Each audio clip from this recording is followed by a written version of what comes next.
What's up, YTPC? Ziggy Num Nums in the bitchin' little kitchen, smoking my Meerschaum. In it, I've got a mixture of Nightcap Match and a little sprinkle of 1Q. I'm going to try and make this fairly short. It's going to be a bit rambly, and there's some actual content I want to do soon. I don't want to take up too much time or space on my phone. I just realized I don't think I've made a video since my contribution to Bitchfest 2019, and I figured it's probably time to let you all know it's not all doom and gloom. I've actually been having a pretty good week. We've got the Christmas tree up in the house. It's pretty early, but we have a small apartment, and the lady and I both start Christmas shopping pretty early, and we don't have a lot of space to hide stuff from each other, so we figured if we're going to have a bunch of wrapped presents laying around, there might as well be a tree to put them under. So, that's been nice. We've just been doing some tidying up, squaring some things away. Trying to make this little place work for the last few months that we're going to have to be stuck in it. And right now I'm just kind of doing some stuff around the house, doing some stuff around the kitchen, getting some dinner going. Might go run a couple errands here in a little bit.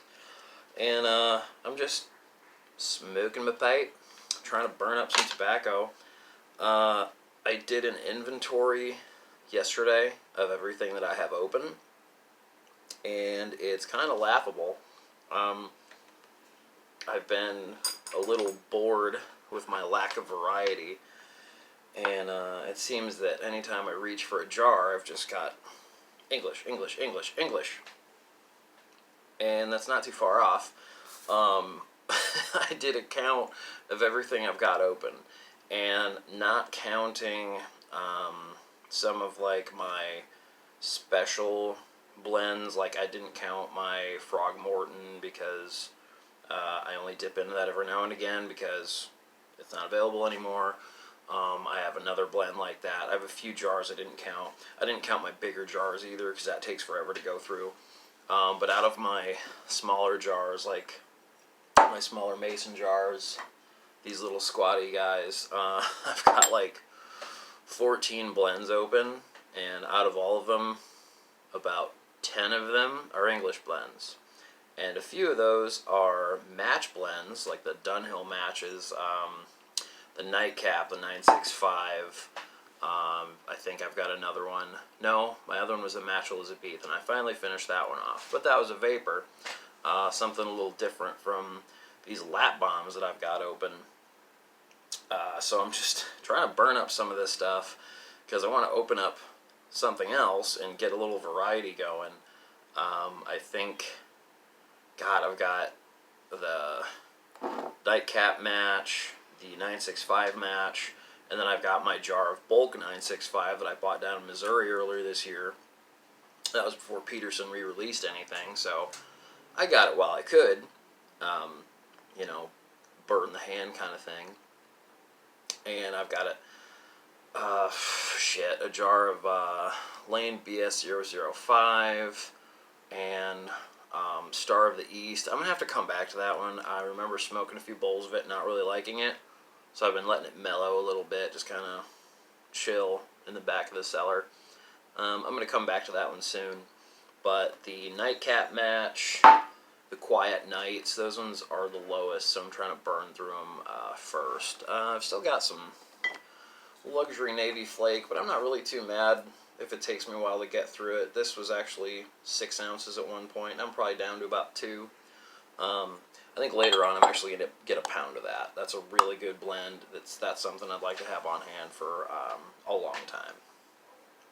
So since I've been smoking so many English blends lately, it's been getting a little monotonous because, I mean, honestly, after a while you realize a lot of them have very similar flavor profiles. Like Quiet Nights and Nightcap Match are very close. 965 is a little more aromatic. I think it's got a little Cavendish in there. Not sure if it's a flavored Cavendish. It might just be plain black, but it still like mellows it a little bit. It's not quite as bold as Nightcap Match and Quiet Nights and some of the other ones. They're just like lap bombs. So I wanted something to brighten it up a little bit. So I put in a little pinch of 1Q. I don't think I counted this in my stock either because I rarely smoke it. I only really bring it out when the lady wants to smoke a pipe with me. She's still into the aromatic stuff. She loves the smell of 1Q. And then anytime we do sit out and smoke together, every time I smell her smoking it, I wish I would have packed a bowl of it. And while I was rooting around the cellar, I did find an open jar. I think this is what the Elizabethan was in. And I'm torn between like opening up, or I have been torn between like opening up something I've already got and then like heading down to Ewan Reese and grabbing a tin of actual Elizabethan mixture. I've been itching to try it, but I'm also like, save your money for right now, smoke what you got. So I'm going to listen to the voice of reason. And I didn't realize how many tins of Escudo I actually had in there. I've got like 8. So I've been itching for some variety, and this has been on my mind for a while, so I'm going to pop a tin of it, jar it up. This is one of my favorite blends. Definitely, it's a really close tie for favorite vapor between this and Luxury Navy Flake.